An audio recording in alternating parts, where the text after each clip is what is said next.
Bismillahirrahmanirrahim. Assalamualaikum warahmatullahi wabarakatuh. Pada pertemuan kali ini kita akan membahas tentang etika berkomunikasi. Baik, sebelum kita mulai pembelajaran pada pertemuan ini, mari kita luangkan waktu sejenak untuk memperhatikan kebiasaan sehari-hari kita. Sejak bangun tidur hingga kembali beristirahat. Hampir setiap aktivitas yang kita lakukan selalu melibatkan komunikasi. Kita berbicara dengan orang lain, membaca dan membalas pesan, berdiskusi di kelas, serta berinteraksi melalui berbagai media digital. Namun, dalam kenyataannya, komunikasi tidak selalu berjalan dengan baik. Terkadang pesan yang kita sampaikan sudah jelas menurut kita, tetapi justru dipahami berbeda oleh orang lain.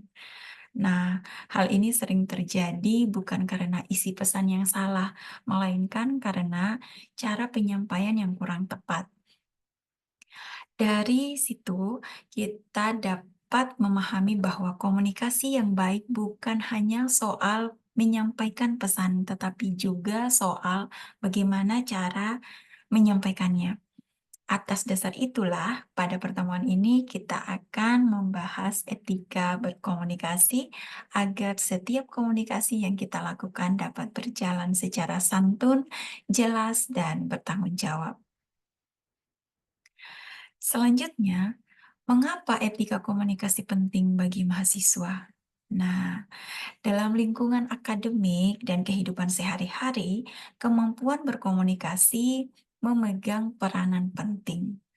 Seseorang dapat memiliki pengetahuan yang baik, namun tanpa kemampuan berkomunikasi yang etis, pesan yang disampaikan tidak akan diterima dengan baik.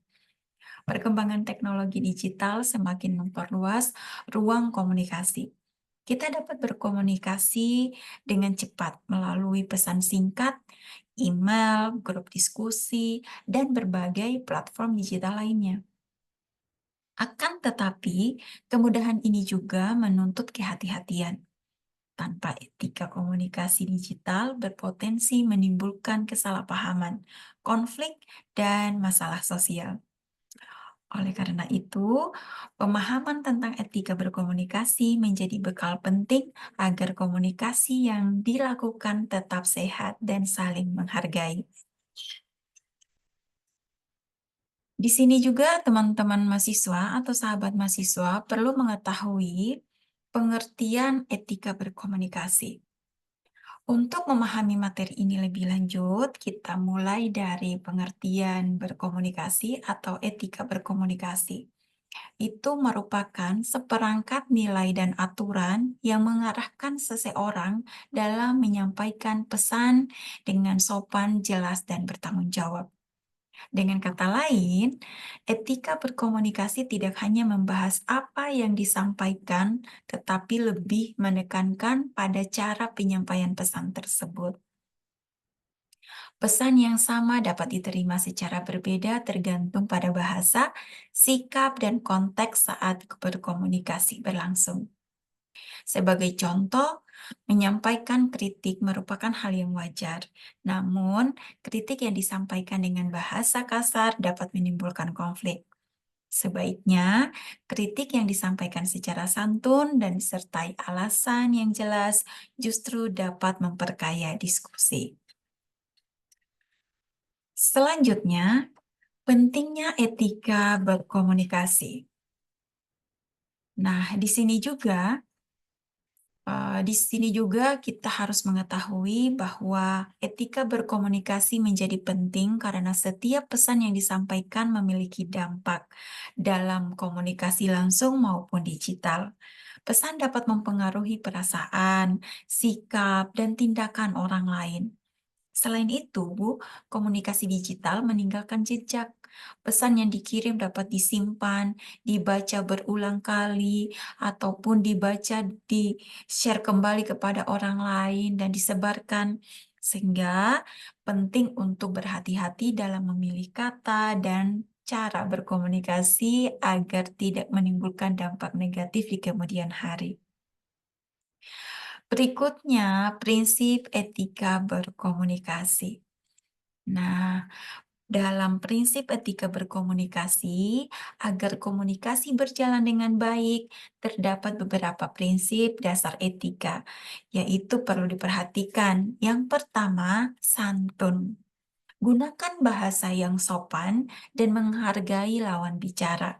Kesantunan menciptakan suasana komunikasi yang nyaman. Sebagai contoh, kenapa tugasnya susah? Nah, itu tidak boleh diganti atau diubah dengan izin bertanya, apakah ada penjelasan tambahan terkait tugas ini? Nah, selanjutnya yang kedua, jelas. Di mana penyampaian informasi yang jelas, sampaikan pesan secara jelas dan tidak berbelit-belit agar mudah dipahami. Contoh, tugasnya bagaimana? Nah, ini salah. Tapi alangkah baiknya kita ganti dengan kata, apakah tugas ini dikerjakan individu atau kelompok? Dan kapan batas pengumpulannya? Nah, itu akan jauh lebih baik. Yang ketiga, bertanggung jawab. Pastikan informasi yang disampaikan benar dan tidak menyesatkan. Pikirkan dampak pesan sebelum dikirim, apalagi via grup WA. Nah, ini contoh tidak menyebarkan informasi yang belum jelas sumbernya. Misalnya, ketua tingkat tidak akan mengarahkan ke teman-temannya tentang penyelesaian tugas, kapan tugasnya dikumpul, tugasnya dikerja seperti apa, sebelum informasi dari dosennya jelas, sehingga dia akan memperjelas terlebih dahulu apa yang menjadi instruksi atau perintah tugas yang diberikan lalu diinformasikan kembali kepada orang lain. Selanjutnya, tentang empati. Nah, ini penting juga kita harus ingat.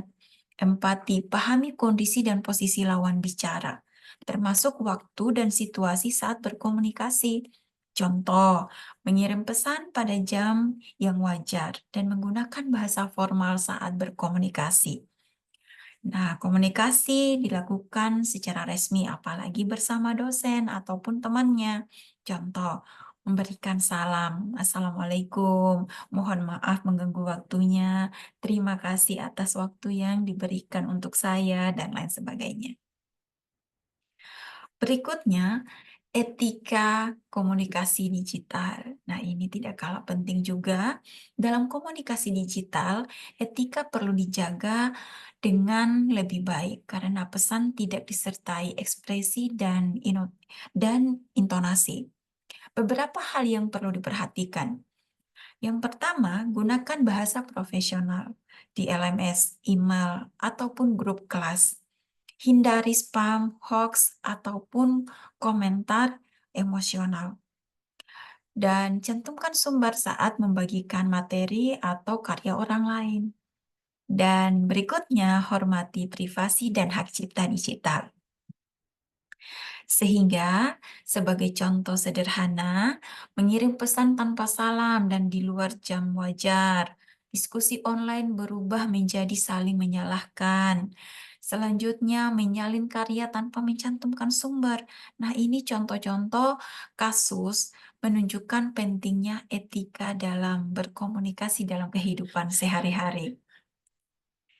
Nah, selanjutnya, setelah kita mengetahui studi kasus yang Ibu contohkan di sini ada evaluasi, di mana pada evaluasi ini, pada bagian ini mahasiswa diminta untuk menyebutkan contoh etika komunikasi digital. Selanjutnya, dijelaskan cara menyampaikan kritik secara etis dan tuliskan satu komitmen etika berkomunikasi pribadi.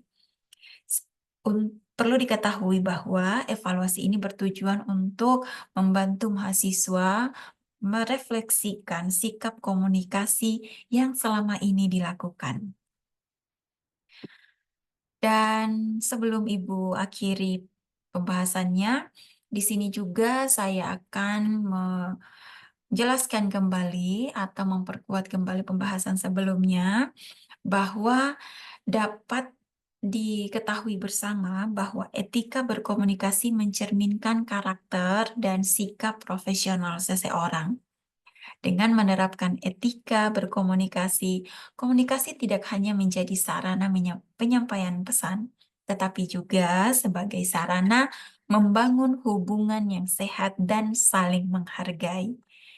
Itulah eh, materi kita pada kesempatan hari ini tentang etika berkomunikasi. Semoga pembahasan ini, penjelasan ini bisa membuka wawasan kita lagi, menambah ilmu pengetahuan kita lagi, dan pastinya tetap berlatih berkomunikasi, berbahasa yang baik dan benar dalam kehidupan sehari-hari. Terima kasih atas perhatiannya. Assalamualaikum warahmatullahi wabarakatuh.